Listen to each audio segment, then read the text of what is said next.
नमस्ते दोस्तों, मैं घनश्याम अपने गुरुकुल ऑनलाइन एकेडमी में आप लोगों का स्वागत करता हूं। अगर आप हमारे चैनल पर नए हैं तो हमारे चैनल को लाइक, शेयर और सब्सक्राइब जरूर करें।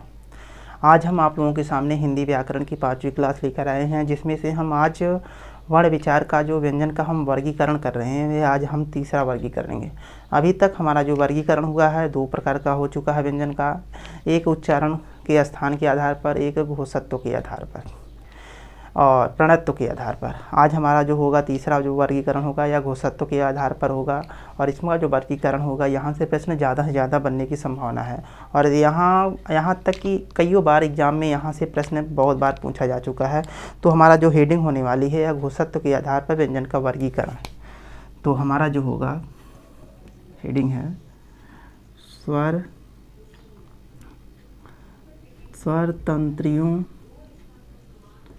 स्वर तंत्रियों में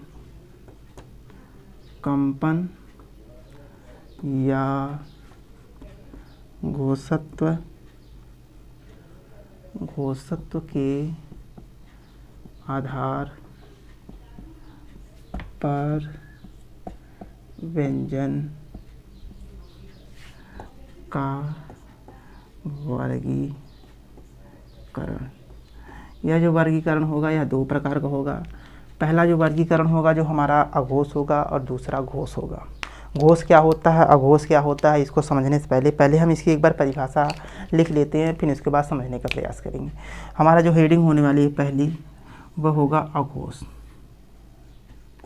आप लोग पहले परिभाषा नोट कर लीजिए, फिर आप लोग समझने का प्रयास करिएगा। और मैं उम्मीद करता हूँ आप लोगों को ये टॉपिक बेहद ही अच्छे तरीके से समझ आएगी। तो आप लोग नोट करिए, जिनका उच्चारण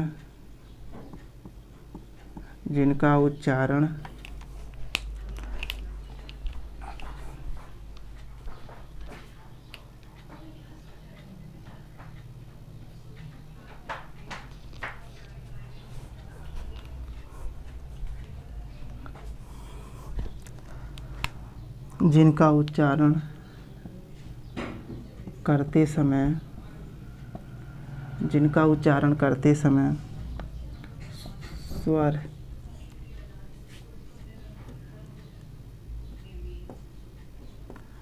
तंत्रियों में कंपन नहीं होता है, उन्हें क्या कहते हैं? उन्हें हम अघोष कहते हैं। मतलब इसका परिभाषा का कहने का तात्पर्य है, जिनका उच्चारण करते समय हमारी जो स्वर तंत्रिकाएँ होती हैं, कौन कौन सी स्वर तंत्रिकाएँ होती हैं? कंठ, तालु, मूर्धा, दंतोष्ठ, कंठोष्ठ, कंठ, तालु जो होती हैं, इनका उच्चारण जब हम करेंगे तो हमारे तंत्रिकाओं में कंपन नहीं होता है, इसीलिए हम क्या नाम इसे अघोष कहते हैं। अघोष में कौन कौन से वर्ण आते हैं इनको हम देखेंगे और समझने का प्रयास करेंगे। इसके पहले हम जो वर्गीय व्यंजन होते हैं उनको हम क्रमानुसार लिख लेते हैं। वर्गीय व्यंजन में जो का आता है, खा, गा, घा, अंगा, फिर इसके बाद चा, छा, जा, झा, इया।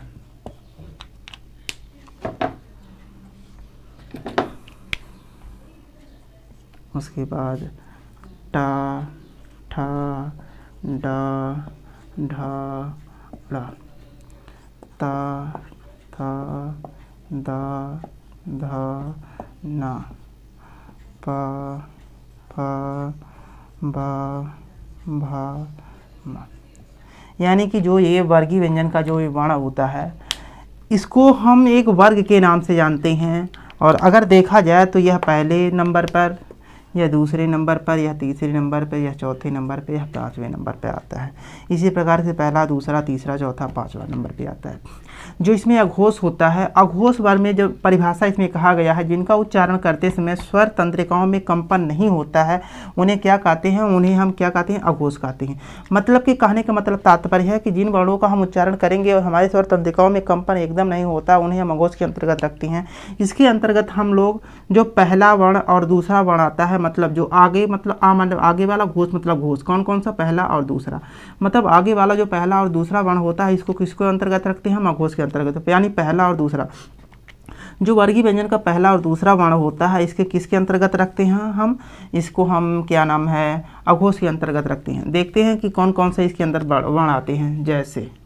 जैसे में अगर हम देखें तो पहला वर्ण और दूसरा वर्ण इसके अंतर्गत आता है, और साथ में जो उष्म व्यंजन होते हैं 4, उसमें जो 3 होते हैं, तीनों से जिसे हम कहते हैं बड़ा स, खट्टी स और छोटा सा, इसके अंतर्गत आते हैं। ठीक है, यह वर्ण जो होते हैं पहला और दूसरा और तीनों सा, इसके किसके अंतर्गत आते हैं, अघोष। पहला और दूसरा कौन सा वर्ण होता है, जो वर्गीय व्यंजन होते हैं जिसे हम स्पर्श व्यंजन कहते हैं, उसमें जो अगर देखा जाए पहला और दूसरा जो नंबर पे आते हैं ये 10, इसको हम किसके, अघोष के अंतर्गत रखते हैं। और साथ में तीनों से लिखते हैं। इसकी कुल संख्या अगर देखा जाए तो कितनी होती है, तो आप लोग बताइएगा। कुल संख्या 13 होती हैं। ठीक है, आप लोग इसको नोट करिए और ऐसे बना लीजिए, हो सकता आपको लोगों को बेहद समझने में आसान महसूस होगा। अब इसके बाद हम आगे चलते हैं।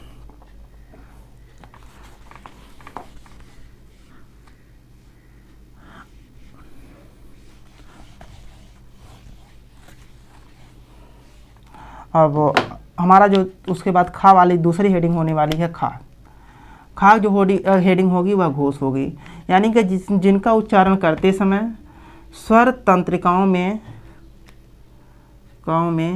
कंपन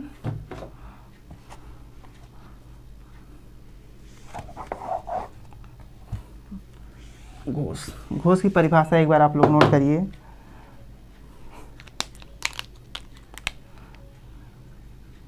जिनका उच्चारण करते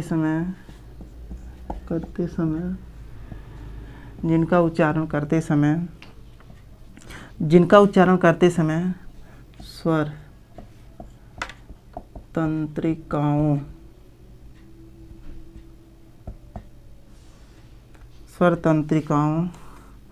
में कंपन होता है, उन्हें क्या कहते हैं, उन्हें घोष कहते हैं। मतलब कि व्यंजन वर्ण में कुछ ऐसे वर्ण होते हैं जिनका हम उच्चारण करेंगे तो हमारे जब उच्चारण होता है तो हमारी जो स्वर तंत्रिकाएँ होती हैं, कंठ, ताल, मूर्धवा, दंतोल, इसमें जो कंपन होने लगता है, और इसीलिए हम किसको घोष के अंतर्गत रखते हैं। और घोष का एक अन्य नाम है, इसका एक अन्य नाम है सघोष। क्या नाम है, सघोष। आप लोग ध्यान रखिएगा, इसको चाहे हम घोष कहें चाहे सघोष कहें, और इसके अंतर्गत जो वर्ण आते हैं उनको देखेंगे। अभी हमने देखा कि जो स्पर्श व्यंजन थे पहला और दूसरा, स्पर्श व्यंजन को पहला और दूसरा घोष के अंतर्गत आता है, और जो साथ में तीसरा, चौथा, पांचवा वर्ण बच जाता है। देखते हैं फिर से, जैसे का, खा, ग, घ, अंग, च, छ, ज, झ, ञ, ट, ठ, ड, ढ, अड़, त, थ, द, ध, न, प, फ, ब, भ, म। अभी हमने देखा कि जो पहला और दूसरा वर्ण होता है यह किसके अंतर्गत आता है, यह अघोष के अंतर्गत आता है। और पहला, दूसरा, तीसरा और चौथा और पांचवा, जो पहला और दूसरा हमने देखा यह किसके आता है, अघोष के अंतर्गत आता है। और साथ में जो बच जाता है तीसरा, चौथा और पांचवा, यह वर्ण जो होते हैं यह किसके अंतर्गत आएंगे, यह घोष के अंतर्गत आएंगे या सघोष के अंतर्गत आएंगे। अब देखते हैं जो कौन कौन से वर्ण आते हैं। जैसे में यह तीसरा वर्ण आएगा, चौथा वर्ण आएगा और पांचवा वर्ण आएगा, प्लस य, र, ल और वा, प्लस और हा। जो हा को आप ध्यान रखिएगा कि इसके अंतर्गत तीसरा, चौथा और पांचवा वर्ण आ गया। ये जो 3, 4 और 5 वर्ण होते हैं वर्गीय व्यंजन का क्रमानुसार अगर देखा जाए तो ये तीसरा, चौथा, तीसरा, चौथा और पांचवा वर्ण आते हैं। इनकी संख्या कुल अगर देखा जाए तो ये 15 हो जाती हैं, और प्लस ये 4 जिसे हम अंतस्थ व्यंजन कहते हैं, और प्लस 1 ऊष्म व्यंजन जिनकी संख्या होती है 1। कुल मिला के कितने वर्ण होंगे, 20।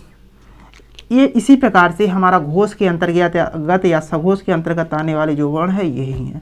आप लोग इसको नोट करिए और इसको समझने का प्रयास करिए, ये फिगर बनाइए और इसको समझिए कि घोष के अंतर्गत कौन सा आता है और अघोष के अंतर्गत कौन सा वर्ण आता है, और साथ में जो अंतस्थ वाला व्यंजन कहाँ जाएंगे और ऊष्म वाले व्यंजन कहेंगे। ऊष्म वाला व्यंजन में 3 व्यंजन कहाँ जा रहे हैं, तो एक व्यंजन और एक जो वर्ण बच रहा है वो कहाँ जा रहा है।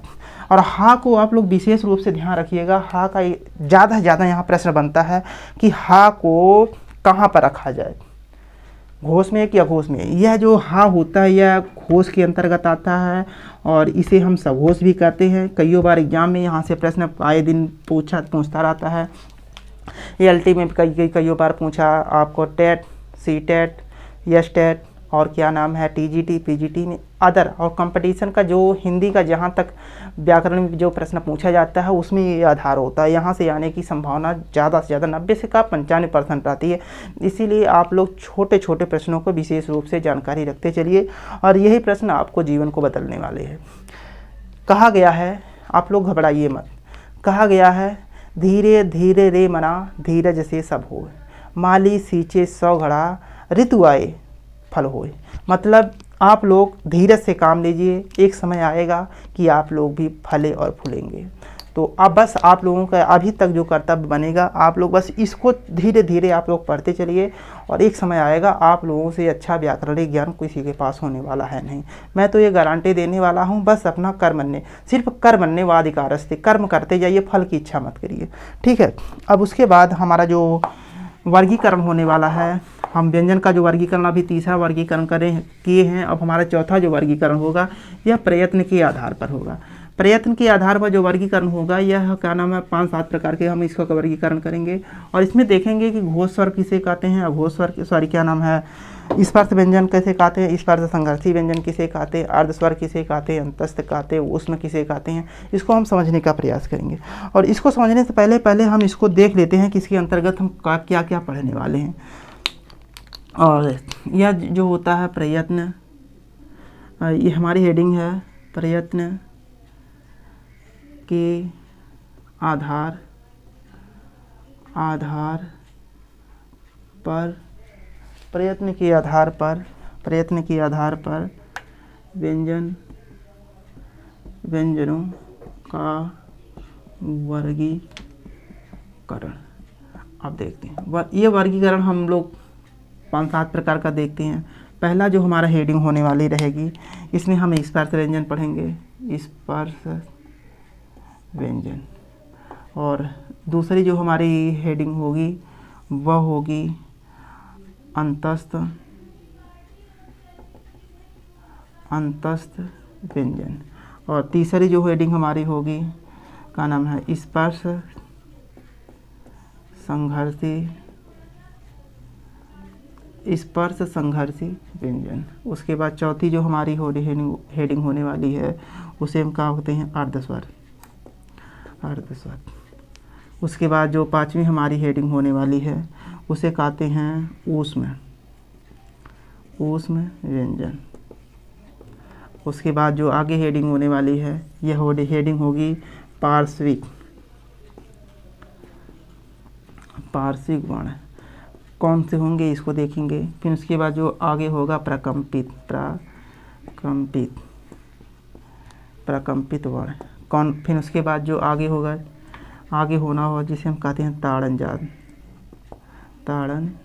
जात वर्ण। इसका दूसरा नाम है उच्छिप्त। क्या नाम है इसका, आप लोग बताइएगा, उच्छिप्त। इसका वर्गीकरण कर रहे हैं और इसमें जो है हम इसको डीपली से देखने वाले हैं। और डीपली से देखने से पहले एक बार इसका मोटे तौर पे देख लेते हैं कि मतलब स्पर्श व्यंजन के अंतर्गत कितने ऐसे वर्ण हैं जो आते हैं। तो आप लोग बताइएगा। इसके अंतर्गत 25 ऐसे वर्ण हैं जो आएंगे। स्पर्श व्यंजन को ही इसलिए हम स्पर्श कहते हैं क्योंकि जब हम इसका उच्चारण करते समय हमारे मुखांग में जो कंठ, तालु, मूर्धा, दंतोष्ठ, तो मतलब ये जो वर्ण होते हैं जब इनका हम उच्चारण करेंगे तो ये इनसे स्पष्ट रूप से स्पर्श करते हुए बाहर मुख से बाहर निकलता है, इसीलिए इसको स्पर्श व्यंजन कहते हैं। और इसका एक दूसरा नाम है वर्गीय व्यंजन। वर्गीय व्यंजन क्यों कहते हैं, क्योंकि इसका एक वर्ग बनता है। जैसे का वर्ग, टा वर्ग, ता वर्ग, चा वर्ग, ऐसे एक वर्ग बनता है, इसीलिए हम इसको क्या कहते हैं, वर्गीय व्यंजन। आप लोगों से प्रश्न पूछेगा कि मतलब स्पर्श व्यंजनों की कुल संख्या कितनी है या वर्गीय व्यंजनों की कुल संख्या कितनी है, तो आप लोग स्पष्ट रूप से कहिएगा इसकी संख्या कुल कितनी है, 25। अब देखिए आप लोग ध्यान रखिएगा कि इसके बाद हम पढ़ेंगे अंतस्थ व्यंजन। अंतस्थ व्यंजन कौन कौन से होते हैं इसको देखेंगे। अगर इनकी संख्या पूछे तो आप लोग बताइएगा 4। वह संख्या कौन कौन सी होती हैं, या, र, ल और वा। उसके बाद स्पर्श संघार्थी व्यंजन किसे कहते हैं और ये कौन कौन से वर्ण होते हैं। ये तो नेट में कई एक बार नेट 2023 में ये प्रश्न बना था, स्पर्श संघार्थी व्यंजन के अंतर्गत कौन कौन से वर्ण आएंगे और इनकी संख्या कितनी होती है, तो आप लोग बताइएगा 4। अब कौन कौन से होते हैं इसको अभी हम डीपली अध्ययन करने वाले हैं। फिर अर्धस्वरों की संख्या कौन कौन सी होती हैं। जो अंतस्थ व्यंजन में जो वर्ण आते हैं उसमें से 2 ऐसे वर्ण हैं जिनके हम क्या नाम अर्धस्वर के अंतर्गत रखते हैं, और कौन कौन से हैं उसको हम आगे देखेंगे। फिर उस व्यंजनों की कुल संख्या कितनी आती है, तो आप लोग बताइएगा 4। पार्थिव व्यंजनों की कुल संख्या, वर्ण की संख्या कुल कितनी है, 1। प्रकंपित कितना होता है, 1। उच्छिप्त या ताड़न जातु वर्ण की जो कुल संख्या कितनी होती है, तो आप लोग बताइएगा 2। अब ये जो हम इसी क्रम को हम इसको आगे बढ़ाएंगे और इसको समझने का प्रयास करेंगे क्या है कैसे है। तो हमारा जो हेडिंग होने वाली है वो स्पर्श व्यंजन, आप लोग इसको नोट करिए और साथ में इसको एक बेहद गंभीरता से आप लोग इसको पढ़ने का प्रयास करिए, क्योंकि आए दिन यहाँ से प्रश्न ज़्यादा से ज़्यादा प्रश्न बनता है। तो हमारा जो हेडिंग होने वाली है स्पर्श व्यंजन, कौन सा हेडिंग होगा, स्पर्श व्यंजन। स्पर्श व्यंजन को समझने से पहले हम इसकी एक बार परिभाषा नोट कर लेते हैं, फिर उसके बाद देखते हैं। और ये जब देखेंगे तो हम ज़्यादा पूर्ण रूप से कह सकते हैं, आपको बेहद अच्छे तरीके से समझ आएगा। तो पहले हम इसकी परिभाषा नोट कर लेते हैं। तो परिभाषा हमारी है, वे व्यंजन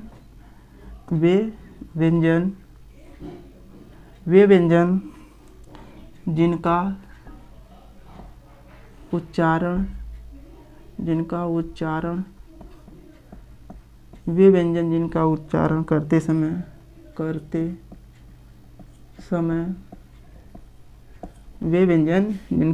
करते समय मुखांग मतलब क्या होता है, मुख में जो कंठ तालु मूर्धा दंतोष्ठ होता है उसी को हम मुखांग कहते हैं। पूर्णतया स्पर्श करता है, स्पर्श करते हैं उन्हें स्पर्श व्यंजन कहते हैं। इनकी संख्या कुल कितनी होती है, तो आप लोग बताइएगा 3। अन्य नाम इसका क्या है, अन्य नाम आप लोग बताइएगा, इसका अन्य नाम है वर्गीय व्यंजन।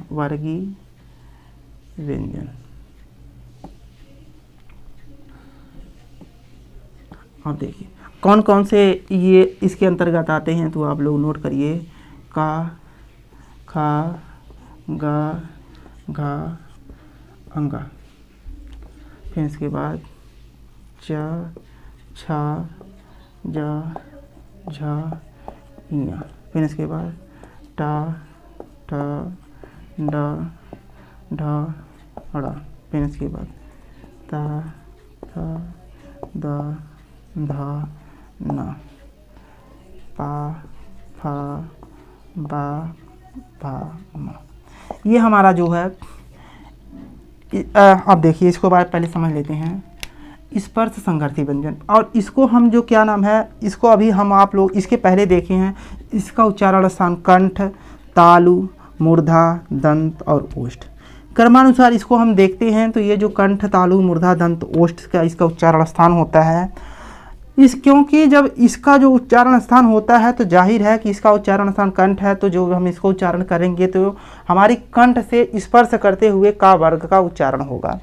तालु से जो होता है वो चा वर्ग का उच्चारण स्थान होगा। यानी कि जो हम इसका जो 25 वर्ण बन रहे हैं इनका उच्चारण हम जब करेंगे तो हमारे मुखांग में जो कंठ, तालु, मूर्धा, दंतोष्ठ है तो इससे स्पर्श होकर बाहर निकलता है, इसीलिए हम इसको क्या कहते हैं, स्पर्श व्यंजन कहते हैं। इनकी संख्या कुल कितनी होती है, इनकी संख्या कुल आप लोग देखेंगे इनकी संख्या 25 होती है, क्योंकि 1 2 3 4 5 पंचम 25, यानी अगर देखा जाए तो ये 25, इनकी संख्या कुल कितनी हो गई, 25। आप लोग ध्यान रखिएगा। और इसको हम वर्गीय व्यंजन कहते हैं। वर्गीय व्यंजन क्यों कहते हैं कि अगर हम देखेंगे, अगर का वर्ग कहने से हमारा का की जो पांचों संख्याएं होती हैं इनका बोध हो जाता है, और चा वर्ग कहने से चा वर्ग में जो आते हैं उनको टा वर्ग, ता वर्ग और पा वर्ग, यानी कि एक वर्ग का निर्माण करता है। अगर का वर्ग कहते हैं तो का की जो का में आने वाली जो सभी संख्याएं हैं इनका हम बोध होता है, और जैसे पा वर्ग कहते हैं तो पा के अंतर्गत जो आने वाली संख्याएं पांचों हैं इनका बोध होता है। इसीलिए हम इनको जो है वर्गीय व्यंजन के नाम से जानते हैं।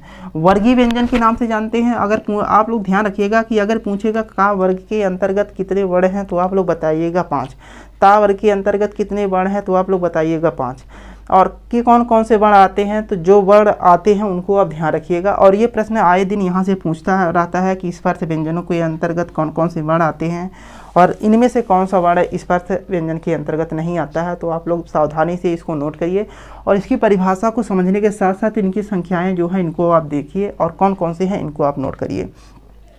ये हमारा जो होता है स्पर्श व्यंजन होते हैं, इनकी संख्या जो होती है या पूरी होती है। उसके बाद जो हमारा दूसरी हेडिंग होने वाली है स्पर्श संघर्षी व्यंजन। कौन सा हमारी हेडिंग होने वाली है? स्पर्श। आप लोग इसको नोट कर लीजिएगा। अब हम आगे बढ़ते हैं। अब हमारा जो दूसरी हेडिंग होने वाली है वो है स्पर्श संघर्षी व्यंजन। अब देखिए आप लोग, हमारी हेडिंग कौन सी है? स्पर्श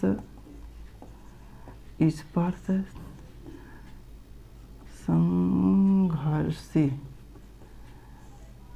वर्ण।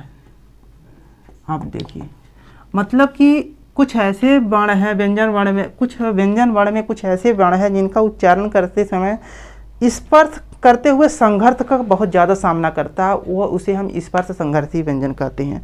इनकी जो संख्या होती है वह 4 होती है। कौन कौन सी होती है उसको एक बार हम देख लेते हैं। उनकी संख्या जो होती है च, छ, ज और झ। और अगर ये देखा जाए तो नेट 2023 में एक बार यहाँ से प्रश्न बना था कि स्पर्श संघर्षी व्यंजन के अंतर्गत कौन से वर्ण आते हैं, तो ये चारों वर्ण आते हैं। और प्रश्न एक बार यहाँ ऐसे घुमा के प्रश्न डालता है, एक इसमें से हटा देगा और 3 इसमें से डालेगा और एक आधा डाल देगा। पूछेगा स्पर्श संघर्षी व्यंजन के अंतर्गत कौन सा वर्ण नहीं आता है, तो आप लोग बताएंगे जो इसके अलावा जो वर्ण आते हैं वो स्पर्श संघर्षी व्यंजन के वर्ण के अंतर्गत नहीं आते हैं। तो इसको समझने से पहले एक बार हम इसकी परिभाषा भी साथ में देख लेते हैं। तो मतलब स्पर्श संघर्षी वर्ण, तो इसकी जो परिभाषा होती है च, छ, ज, झ का उच्चारण करते समय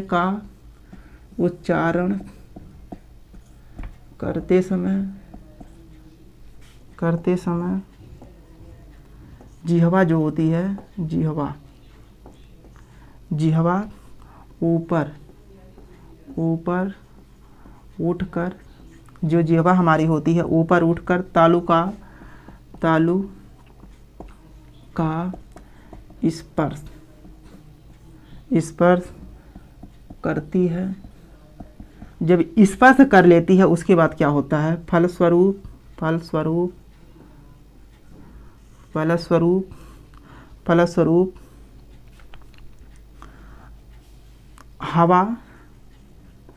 हवा को मुख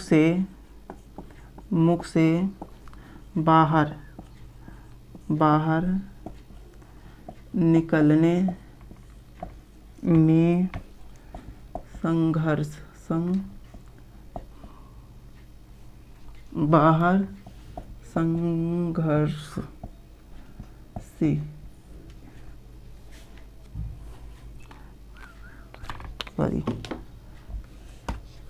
बाहर निकलने में संघर्ष का सामना करना पड़ता है। इसीलिए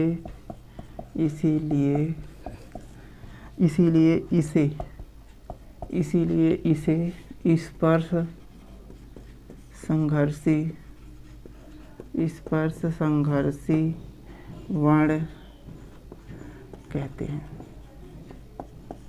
ठीक है, आप लोग ध्यान रखिएगा कि मतलब कि जब हम च, छ, ज और झ का उच्चारण करते समय जिह्वा ऊपर उठकर, जिह्वा जब जो हमारी जिह्वा होती है ऊपर तो उठती है और तालु में जाके स्पर्श करती है, और जो उसके बाद क्या होता है, फलस्वरूप हवा को मुख से बाहर निकलने में संघर्ष का सामना करना पड़ता है। जो हवाएं जो हमारे मुख से होती हैं वो जब निकलने का प्रयास करती है बहुत संघर्ष करने का प्रयास करती हैं, इसीलिए इसे हम का नाम है स्पर्श संघर्षी, मतलब स्पर्श तो करती हैं लेकिन संघर्ष का सामना करना पड़ता है, इसीलिए हम इसे क्या कहते हैं, स्पर्श संघर्षी वर्ण या व्यंजन कहते हैं। इनके अंतर्गत जो वर्ण होते हैं कौन कौन से आते हैं, इनके अंतर्गत जो 4 वर्ण होते हैं, च, छ और जय और झय, इसके अंतर्गत आते हैं। कुल संख्या जो होती हैं, कुल संख्या आप लोग बताइएगा 4 कौन कौन से होते हैं, च, छ, जय, झय, ये आते हैं। आप लोग इसको नोट करिए, और ये प्रश्न कई बार एग्जाम में पूछे हैं, और आप लोग इसको देखिए और मिलाइए कहाँ तक ये कैसा है। और आप लोग ध्यान रखिएगा कि ये जो प्रश्न है ऐसे ही प्रश्न बनेंगे, और ये बहुत नॉर्मल प्रश्न है। आप लोग बस रिलैक्स होके बहुत ही अच्छे तरीके से इसे समझने का प्रयास करिए, क्योंकि एक कहावत है, धीरे धीरे रे मना धीरज से सब होए, माली सींचे 100 घड़ा फल आए, ऋतु आए फल होए। मतलब जब ऋतु आएगा, जब मौसम आएगा तो आप लोग सिलेक्शन पाएंगे, उसके पहले आप लोग कर्म करते जाइए, ठीक है। अब ये हमारा जो होता है स्पर्श संघर्षी वर्ण, यह हेडिंग और इसकी परिभाषाएं हो जाती हैं, कितने वर्ण आते हैं, कौन कौन से है, इसको हमने देख लिया। अब इसके बाद हम आगे बढ़ते हैं, आप लोग इसको स्क्रीनशॉट मार लीजिए। अब इसके बाद हम आगे बढ़ते हैं, अंतस्थ व्यंजन देखते हैं। कौन सा? अंतस्थ व्यंजन। अंतस्थ व्यंजन क्या होता है इसको समझते हैं। हमारी हेडिंग भी अंतस्थ व्यंजन होने वाली है, अंतस्थ व्यंजन। अंतस्थ व्यंजन के अंतर्गत कितनी संख्या कुल कितनी होती हैं? 4। कौन कौन सी होती हैं इसको देखेंगे। इसके अंतर्गत जो है 4 ऐसे वर्ण हैं जो आते हैं जिनका नाम है या, रा, ला और वा। जो अंतस्थ व्यंजन है इनके अंतर्गत ये 4 संख्याएं होती हैं जो आती हैं, और इसकी परिभाषा भी यहीं से चालू होती है कि मतलब हमारा जो हेडिंग होती है अंतस्थ व्यंजन, मतलब या, रा, ला, वा का उच्चारण करते समय का उच्चारण करते समय मुखांग पूर्णतया स्पर्श न करके आंशिक, थोड़ा सा आंशिक रूप से स्पर्श करता है। जो इसकी स्थिति हो गई, इसकी स्थिति जो होती है स्वरों, और जो इसकी स्थिति होती है स्वरों और व्यंजनों के बीच की मानी जाती है। इसकी जो स्थिति होती है स्वर और व्यंजनों के बीच की मानी जाती है, इसीलिए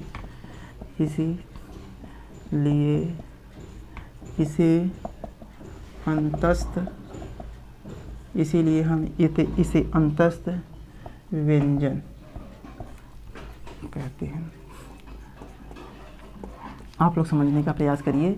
जो इस अंतस्थ व्यंजन के अंतर्गत जो आने वाले 4 वर्ण हैं या, रा, ला, वा का जब हम उच्चारण करते समय मुखांग में जो कंठ तालु मूर्धा दंतोष्ठ होता है, पूर्णतः स्पर्श ना करके आंशिक मतलब हल्का सा आंशिक रूप से स्पर्श करता है, इसीलिए हम इसको अंतस्थ व्यंजन कहते हैं। जो इसकी स्थिति होती है, इसकी स्थिति स्वर और व्यंजनों के बीच की मानी जाती है, इसीलिए हम इसको क्या कहते हैं? अंतस्थ व्यंजन कहते हैं। अगर इनमें देखा जाए तो कुल संख्या कितनी होती हैं? 4। कौन कौन सी होती हैं? तो या होता है, रा, ला और वा। आप लोग इसको नोट करिए, और ये इसको आप लोग एक बार ज़रूर समझने का प्रयास कर लीजिए, क्योंकि ये प्रश्न आए दिन आप लोगों के सामने ज़रूर नज़र आने वाला है। अब इसी क्रम को हम आगे बढ़ाते हैं और हमारा जो हेडिंग होने वाला है वह अर्धस्वर होगा।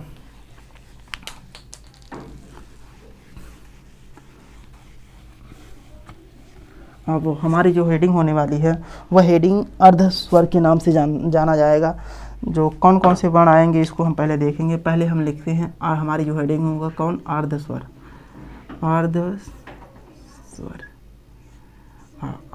अर्धस्वर के अंतर्गत कौन कौन से वर्ण आएंगे इसको हम देखेंगे। और अभी हमने देखा कि अभी हमने पहले आप लोगों से बताया इसके अंतर्गत कौन कितने वर्ण आते हैं, तो 2 आते हैं। कौन कौन से आते हैं, या और वाह। आप लोग ध्यान रखिएगा, परिभाषा याद हो या ना हो, लेकिन इसके अंतर्गत जो वर्ण आते हैं इसको ज़रूर याद करके रखिएगा, क्योंकि यही वर्ण जो होते हैं पूछते हैं कि इसमें से कौन सा अर्धस्वर के अंतर्गत आता है और इसमें से कौन सा अंतस्थ वर्ण के अंतर्गत आता है। आप लोगों ये जो वर्ण आप लोगों से डायरेक्ट प्रश्न पूछता है, यही आप लोगों को 1 से 2 नंबर दिलाने का प्रयास करता है। और ये आए दिन हर बार आपको ये एग्जाम में प्रश्न देखने को मिलेगा। जो हमारा हेडिंग होने वाला है वह है अर्धस्वर। अर्धस्वर की एक बार हम परिभाषा नोट कर लेते हैं। मतलब या और वाह, हेडिंग हमारी है अर्धस्वर। इसकी परिभाषा है या और वाह का उच्चारण करते समय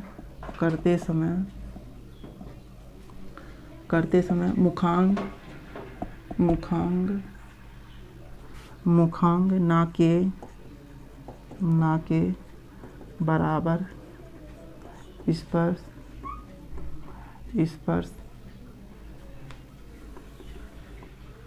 ना के बराबर स्पर्श करता है, इसीलिए इसे अर्धस्वर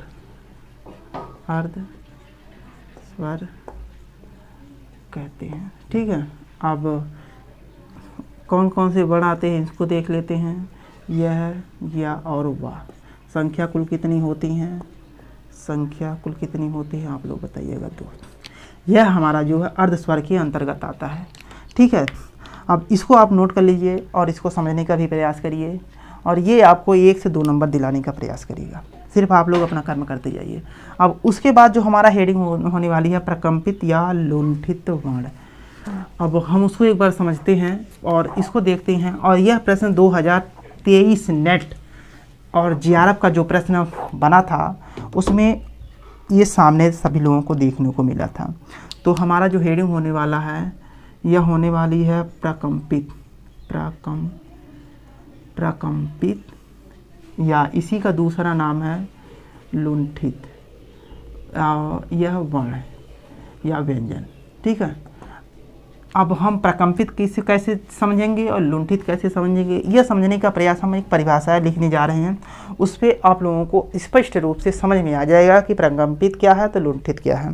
तो पहले हम देखते हैं प्रकंपित। प्रकंपित का जो परिभाषा होती है, इसके अंतर्गत कौन सा वर्ण आता है तो आप लोग बताइएगा। सिर्फ कौन सा आता है, रा। क्या आता है, रा। चाहे वह प्रश्न पूछे प्रकंपित के अंतर्गत कौन सा वर्ण आता है तो वो भी रा बताइएगा। अगर लुंठित पूछेगा कौन सा वर्ण आता है तभी आप रा बताइए। इनकी जो संख्या होती है कितनी होती है, 1। ठीक है, तो इसकी हम परिभाषा एक बार नोट करते हैं। इसकी जो परिभाषा होने वाली है यह है रा का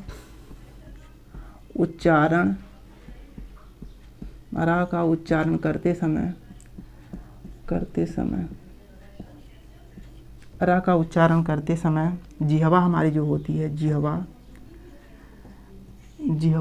जो हमारी जिह्वा है, जिह्वा में कंपन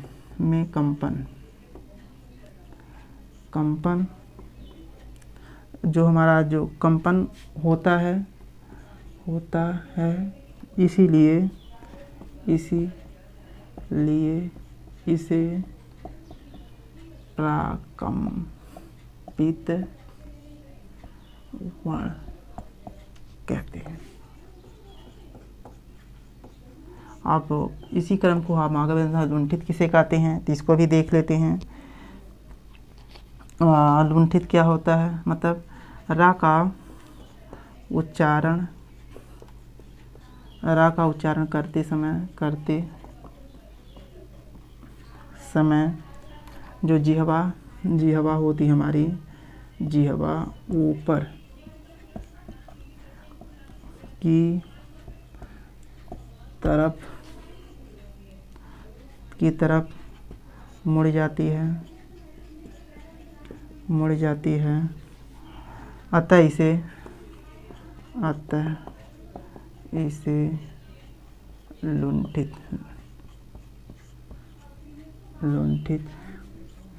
वर्ण कहते हैं। आप लोग ध्यान रखिएगा। जो होता है प्रकंपित क्या होता है, जब रा वर्ण का हम उच्चारण करते हैं तो हमारी जो जिह्वा होती है वह कंपन करने लगती है। जब ये कंपन करने लगती है इसीलिए इसे हम प्रकंपित वर्ण या व्यंजन कहते हैं। और दूसरा जो है वह लुंठित किसे कहते हैं, जब हम इसका उच्चारण करते समय जो हमारी जिह्वा होती है यह ऊपर की तरफ हल्का हल्का मुड़ने लगती है, इसे यह लुढ़क जाती है, जिह्वा हमारी जो लुढ़क जाती है, इसीलिए हम किसी रा को लुंठित वर्ण कहते हैं। इनकी जो संख्या होती है, संख्या कितनी होती है तो आप लोग बताइएगा। एक कौन सा वर्ण होता है तो आप लोग स्पष्ट रूप से कहिएगा रा। ठीक है, यह परिभाषा आप लोग नोट कर लीजिएगा क्योंकि 2023 जो नेट जीआरएफ का एग्जाम हुआ था उसमें यह प्रश्न बना था कि कौन सा वर्ण लुंठित के अंतर्गत आता है, तो आप लोग बताइएगा रा। अब आप लोगों से उम्मीद है कि आप लोग ये टॉपिक्स बेहद अच्छे तरीके से आप लोगों को समझ में आ रही होगी। और इसी क्रम को हम आगे बढ़ाते हुए देखते हैं पार्श्विक व्यंजन। पार्श्विक व्यंजन किसे कहते हैं, इनकी संख्या कितनी होती हैं, इसको हम देखेंगे। फिर इसको ये भी उसी में जब नेट जीआरएफ का एग्जाम बना था तो उसी समय इसको भी मिलाने के लिए दिया गया था कि मतलब कि पार्श्विक व्यंजन कौन सा है इसमें मिलाइए। तो जो बालक अच्छी तरीके से इसको पढ़ा होगा उनका जो है एक प्रश्न बनता है। और इसको जो पार्श्विक व्यंजन के अंतर्गत एक ही वर्ण आता है वह है ला। कौन सा वर्ण आता है तो आप लोग बताइएगा ला, मतलब कि ला।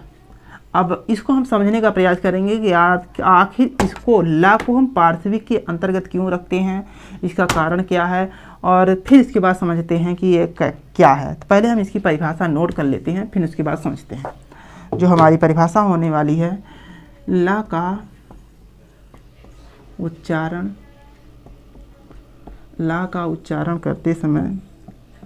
करते समय जो ला का उच्चारण करते समय हवा जो होती है जिह्वा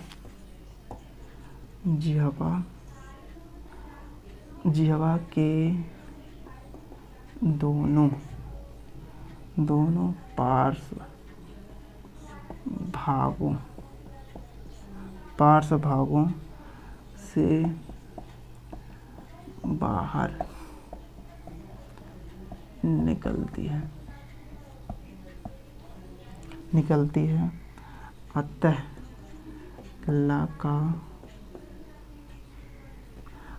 ला को पार्श्विक व्यंजन कहते हैं।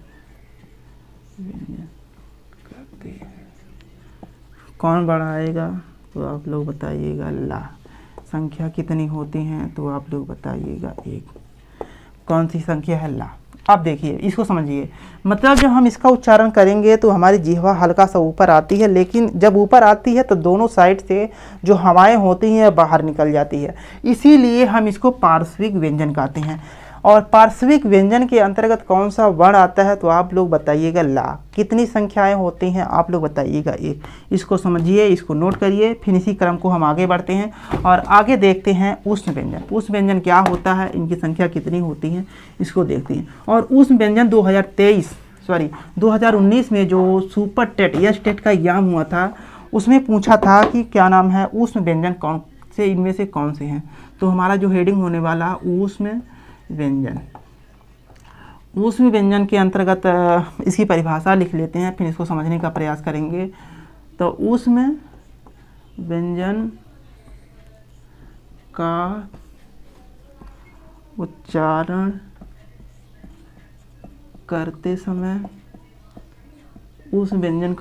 करते समय हवा जो होती है, हवा घर्षण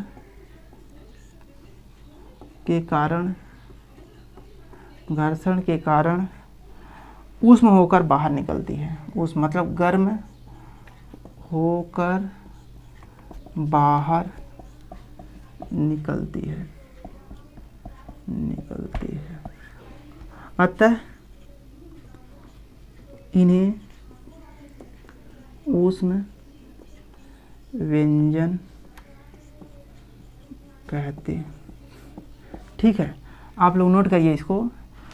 ऊष्म व्यंजन का उच्चारण करते समय हवा घर्षण के कारण ऊष्म यानी गर्म होकर बाहर निकलती है, अतः इसी कारण इसे ऊष्म व्यंजन कहते हैं। ऊष्म वर्ण कौन कौन से इसमें आते हैं? तो इसमें हम वो जो वर्ण होते हैं वह बड़ा सा होता है, खट्टी सा होता है, जिसे हम छोटा सा कहते हैं, फिर हा कहते हैं, इसके अंतर्गत आते हैं। इनकी अगर संख्या पूछे कितनी होती हैं तो आप लोग इनकी संख्या बताएंगे 4। ये आप लोग ध्यान रखिएगा कि ये संख्या कई बार संख्या भी पूछ लेता है, कई बार वर्ण भी पूछ लेता है, कहीं कहीं पर ये 3 वर्ण दे देता है, एक हटा देता है और दूसरा वर्ण ला के डाल देता है और पूछता है कि ऊष्म व्यंजन के अंतर्गत कौन सा वर्ण नहीं आता है। तो आप लोग बताएंगे। ये आप लोगों को याद अगर रहेगा तभी आप लोग उसको सॉल्व करेंगे। इसको आप लोग एक बार विशेष रूप से जानकारी रख लीजिए और इसको सॉल्व करिए और देखेंगे कि आपका 1 से 2 नंबर यहाँ पर दिलवाने के लिए ये बहुत ही सक्षम है। ठीक है, यह हमारा ऊष्म व्यंजन होता है, क्योंकि ऊष्म कहने का मतलब ही होता है, इसका जब हम उच्चारण करेंगे तो हमारे मुख से हवाएं जो गर्म बहुत ज़्यादा निकलती है, इसीलिए हम ऊष्म व्यंजन कहते हैं या ऊष्म वर्ण कहते हैं। इसके अंतर्गत जो वर्ण आते हैं वह 4 होते हैं, उनकी संख्याएं 4 होती हैं। कौन कौन सी होती हैं? तीनों स और हा। तीनों स में जिसका हम उच्चारण करते हैं बड़ा सा, खट्टी सा, छोटा सा प्लस हा। और ये हमारा जो होता है ऊष्म व्यंजन, इसको यह कंप्लीट होता है। उसके बाद एक हेडिंग होती है उच्छिप्त व्यंजन। उच्छिप्त व्यंजन जो हमारा व्याकरण, जब हम हिंदी वर्णमाला लिखते हैं तो उसमें उच्छिप्त व्यंजन तो लिखते नहीं हैं, लेकिन हम इसको जब व्याकरणिक ज्ञान अगर हम लेते हैं तो इसको हम जरूर देखते हैं, क्योंकि इसके बिना जो हमारा व्याकरणिक ज्ञान होता है वह अधूरा होता है। इसीलिए हम इसको इसको हम देखते हैं। और उच्छिप्त व्यंजन की संख्या कितनी होती हैं इसको हम देखेंगे, और कौन कौन से होते हैं इसको देखेंगे। जो उच्छिप्त होता है उत प्लस छिप से मिलकर बना होता है, इसका अर्थ होता है ऊपर उठना, और इसका जो अर्थ होता है शीघ्रता से नीचे आना। ठीक है, यानी कि अब देखते हैं परिभाषा। ये हमारा उच्छिप्त जो 2 वर्ण होते हैं, कौन कौन से होते हैं? ये दोनों वर्ण होते हैं। इन्हें हम क्या नाम है, जब इनका हम उच्चारण करते समय इनका का उच्चारण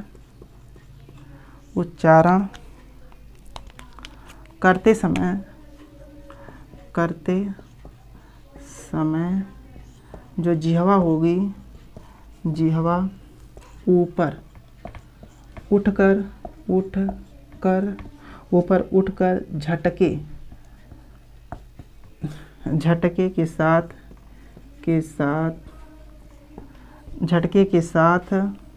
शीघ्रता से नीचे आती है, आती है। अतः इन्हें उच्छिप्त व्यंजन कहते हैं। और इनका जो एक अन्य नाम जो है ड और ढ को ताड़न जात वर्ण भी कहते हैं। आप देखिए, आप लोग समझिए, इनकी जो संख्या होती हैं कितनी होती हैं? 2। कौन कौन सी होती हैं, कौन कौन से वर्ण आएंगे तो आप लोग बताइएगा। ठीक है, अब देखिए एक बार परिभाषा। जो उच्छिप्त व्यंजन होते हैं उत प्लस छित से मिलकर बनता, उप का ऊपर उठना, और छित का मतलब होता है शीघ्रता से नीचे आना। मतलब इनका उच्चारण करते समय जो जिह्वा होती है ऊपर उठकर झटके के साथ वह शीघ्रता से नीचे आती है, इसीलिए उत्क्षिप्त, ठीक, इसीलिए उत्क्षिप्त व्यंजन कहते हैं। इसका जो अन्य नाम है इसे हम ताड़नजात वर्ण भी कहते हैं। इनके अंतर्गत 2 संख्याएं आती हैं और वर्ण जो होते हैं ये होते हैं। इसी प्रकार से जो हमारा उच्छिष्ट व्यंजन होता है यह क्लियर होता है। और उच्छिष्ट व्यंजन जब हम वर्णमाला लिखते हैं तो उसमें हम नहीं लिखते हैं, ना ही बच्चों को सिखाते हैं, लेकिन हम लोग कहते हैं ना कि क्या नाम है, हमारे हिंदी वर्णमाला में वर्णों की संख्या कुल 52 होती है, उसी 52 में ये 2 वर्ण आते हैं। लेकिन अगर हम किताब में देखें, अगर बच्चों को जब हम लिखाते हैं तो आज से लेकर ज्ञान तक ही लिखाते हैं, 3 ऐसे वर्ण होते हैं जिनका हम उच्चारण लिखते नहीं हैं, और उसमें से 2 वर्ण ये हैं और एक श्री वाला जो सरा होता है वो उसका, ये सरा और ये दोनों का हम क्या नाम लिखते नहीं, लेकिन जब हम व्याकरणिक ज्ञान करते हैं तब ये दोनों तीनों सामने नजर आते हैं। और इसमें से जो 2 वर्ण होते हैं इसे हम उच्छिष्ट व्यंजन कहते हैं, क्योंकि जब हम इसका उच्चारण करते हैं तो हमारी जो जिह्वा धीरे से ऊपर जाएगी और झटके के साथ नीचे गिरती है, इसीलिए हम इसे उच्छिष्ट व्यंजन कहते हैं। इनकी संख्या 2 होती है, कौन कौन सी है आप लोग इसको देख लिए। और इनका एक अन्य नाम है, इन्हें हम ताड़नजात वर्ण भी कहते हैं। इस प्रकार से हमारा जो होता है वर्गीकरण जो हम कर रहे हैं व्यंजन का, ये हमारा पूरा होता है। अब आगे हम व्यंजन अभी तक हम लोग पढ़ चुके हैं और 33 जो व्यंजन होते हैं उनको हम लोग देख लिए। 33 व्यंजन में कौन कौन से वर्ण होते हैं, जिसे हम 25 वर्गीय व्यंजन होता है, 4 ऊष्म होता है और 4 अंतस्थ होता है। इस प्रकार से हमारा जो 33 व्यंजन होते हैं पूर्ण होता है। अगली क्लास में हम संयुक्त अक्षर जो होते हैं, संयुक्त अक्षर वर्ण या व्यंजन कौन से होते हैं उनको देखेंगे और इनकी संख्या कितनी होती है, किससे मिलकर बनता है इसको देखेंगे। और साथ में और जो पूरे वर्णमाला में जो का से लेके ज्ञान तक इसका उच्चारण स्थान कहाँ कैसे है इसको देखेंगे। और इसी क्रम में हम अगली क्लास को लेकर आएंगे। तब तक के लिए आप लोग इसको नोट करिए और इसको समझिए और आगे वाला जो टॉपिक आप लोग रिवीजन करके आइएगा। और उम्मीद करता हूँ ये टॉपिक आप लोगों को समझ में आ रहा होगा।